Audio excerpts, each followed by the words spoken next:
जी अस्सलाम वालेकुम viewers, Islamabad livestock farm की तरफ से हम आपको खुश आमदीद कहते हैं। अभी आप देख रहे हैं जैसे हमने ब्रीडिंग का यहाँ पे स्टार्ट करा दी है और ये हमारा देसी बकरियों का सेक्शन है। हमने इस वक्त 3 ब्रीडर इस खाने में छोड़े हुए हैं, बाकी खानों में ब्रीडर अपने कार्रवाई कर रहे हैं। अब ये देखते हैं कि जो ब्रीडर है जब वो ब्रीडिंग के लिए निकलता है तो एक ख़ास किस्म की आवाज़ें, ख़ास किस्म की हरकतें, जैसे देख रहे हैं अभी आप सामने, ज़ुबान का निकालना, एक अफरा तफरी से फैलाना और एक ख़ास किस्म की आवाज़ें निकालना, ये वो की, ठीक है। ये जो भी आप देख रहे हैं ये ब्रीडर उधर भी यही कर रहा है और इधर आप देखें तो इधर भी ब्रीडर इसी तरह की हरकतें कर रहा है। एक ख़ास किस्म का टच है जो कि ये करते हैं। तो ये जो अवामिल हैं, ये जो बिहेवियर हैं, ये क्यों होता है, इसके क्या फ़ायदे होते हैं, और ये जानवर ज़ाहिर है कुदरत ने कोई चीज़ खाम खा नहीं रखी होती। ये जो इसको हम अफरा तफरी कहते हैं, या जो बिहेवियर ये ख़ास किस्म का इनका हो जाता है, वाइल्डनेस जो आती है इनके अंदर, उसका फ़ायदा क्या होता है, क्यों होता है, ये हम डॉक्टर साहब से बात करते हैं। अस्सलाम वालेकुम डॉक्टर साहब, कैसे हैं आप? डॉक्टर साहब, ये जैसे अभी हम देख रहे हैं कि ये जो ब्रीडर, हालांकि हमने काफ़ी देर के छोड़े हुए हैं, लेकिन ये जो ही इनको नहलाने के बाद वो स्टिमुलेशन महल हुई है, तो ये जो आवाज़ें निकालते हैं, ये जो एक अफरा तफरी सी फैला देते हैं, ठीक है। और ये ज़ुबान का बाहर निकालना और ये जो जो तोड़ फोड़, ये एक वाइल्डनेस की जो करैक्टरिस्टिक्स आती हैं, ख़ास खसूसियात आती हैं, ये क्यों होती हैं? ये बेसिकली बहुत सारे अवामल होते हैं जो किरदार अदा करते हैं ब्रीडिंग के ऊपर और ब्रीडिंग की स्टिमुलेशन के ऊपर। इसमें ये जो अफरा तफरी वाला आलम है, जो मेल आवाज़ें निकालता है, बेसिकली ये एक मेल डोमिनेंस वाला करैक्टर होता है, इनके अंदर नेचर में कुदरत ने रखा होता है। ये जब 2 या 3 ब्रीडर छोड़ने का मकसद यही होता है कि जब इनमें कंपटीशन जनरेट होता है तो ये अग्रेशन शो करते हैं। उस अग्रेशन के नतीजे में इस तरह का माहौल क्रिएट होता है। और बेसिकली ये जो आवाज़ें हैं, ये मेल के अंदर एक हार्मोन होता है टेस्टोस्टेरोन, उसकी रिलीज़ का बायस बनता है, जो कि मेल हार्मोन होता है, कैरेक्टरिस्टिक मेल हार्मोन होता है, ठीक है। तो जब इसका लेवल बढ़ता है किसी मेल के अंदर तो उसकी एक तो ब्रीडिंग एफिशिएंसी बढ़ती है। ऑन द काउंटर पार्ट, दूसरे हाथ पे इसका फीमेल के ऊपर जो इफेक्ट आता है कि फीमेल के अंदर भी इसकी वजह से ब्रीडिंग स्टिमुलेशन होती है, ठीक है। एक टर्म हम मेडिकल में यूज़ करते हैं फेरोमोन्स। हार्मोन्स और फेरोमोन्स तकरीबन उनके काफ़ी सारी चीज़ें मिलती जुलती होती हैं। फेरोमोन बेसिकली एक ऐसी स्मेल को कहते हैं जिसको एक ब्रीडिंग मेल या फीमेल ही सेंस कर सकती है।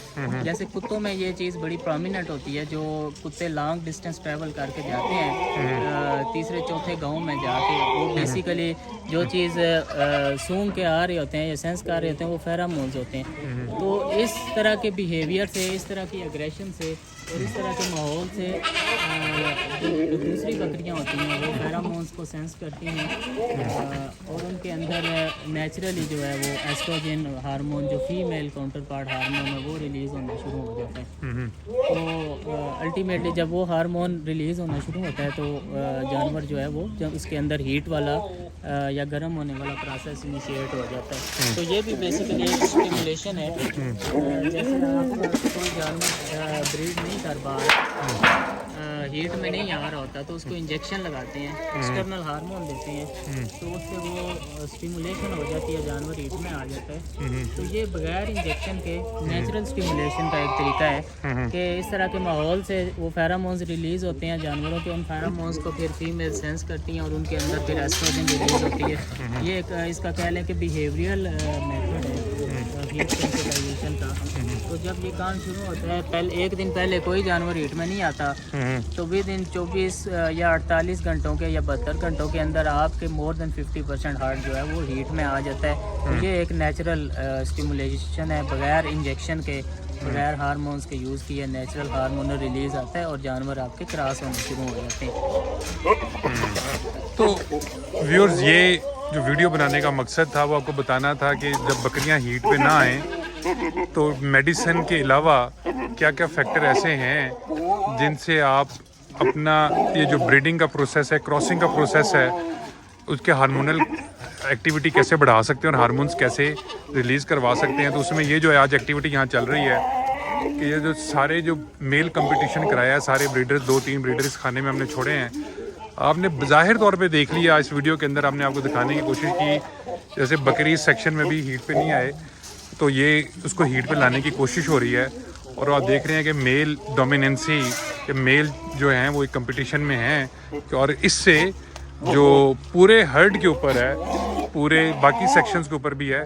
जैसा आप इधर भी देखेंगे बकरियां इधर आके आना शुरू हो गई हैं। इसकी मिसाल मैं देता हूँ, जैसे मैंने कहा वो फेरामोन्स वाला मैकेनिज्म स्टिमुलेट होता है कि ब्रीडर इन खानों में है, लेकिन हमारे ये पट्टे हैं जो भी अगस्त में हमने क्रॉस करवानी है, इनमें कोई 4-5 हीट में आ गई हैं। बिल्कुल सही। तो अब इस तरफ ब्रीडर हालांकि नहीं हमने इंट्रोड्यूस करवाया, ब्रीडर इस तरफ है, तो एक सिर्फ एक फेरामोन बेस्ड सेंसिटाइजेशन है या एक बिहेवियर सेंसिटाइजेशन है कि वो उस कोने में जो फीमेल हैं वो भी हीट में आनी शुरू हो गई हैं। तो हम अभी क्रॉस तो नहीं करवा रहे, लेकिन इसका इफेक्ट इतना होता है कि आपको इंजेक्शंस वगैरह या इस तरह की चीज़ों की यूज़ करने की जरूरत नहीं पड़ती। और इधर इस्लामाबाद लाइफ स्टॉक फार्म पे हम हत्तुल इम्कान कोशिश करते हैं कि हम इंजेक्शन हार्मोन्स खास करके और इस तरह की मेडिकेशन यूज़ ना करें, तो बहुत अच्छे रिजल्ट मिलते हैं। सिर्फ उसके साथ थोड़ी सी आपको मेहनत करनी पड़ती है। तो व्यूअर्स, ये एक नेचुरल तरीका है बकरियों को, अपने हर्ड को हीट पे लाने का, कि आप अपने जितने मेल्स हैं उनके दरमियान एक कंपटीशन का एनवायरनमेंट जब क्रिएट करते हैं, मेल डोमिनेंसी के लिए जो टेस्टोस्टेरोन का जो हार्मोन है वो एक्टिवेट होता है, और आप देखते हैं कि इससे बर्ड जो नेचुरल कुदरती तौर पे, ये देख रहे हैं वो बकरी जैसे अब साथ वाले खाने की है, अब वो इफेक्ट क्रिएट हुआ है, अब वो ब्रीडर की तरफ जाने की कोशिश कर रही है। और ये एक नेचुरल प्रोसेस है हीट पे लाने के लिए बकरियों को। थोड़ी सी तोड़ फोड़ होती है, लेकिन आई थिंक अदरवाइज इसका एक कुदरती अमल है, एक क्रॉसिंग पे हीट पे लाने का जानवर को। बहुत शुक्रिया व्यूअर्स।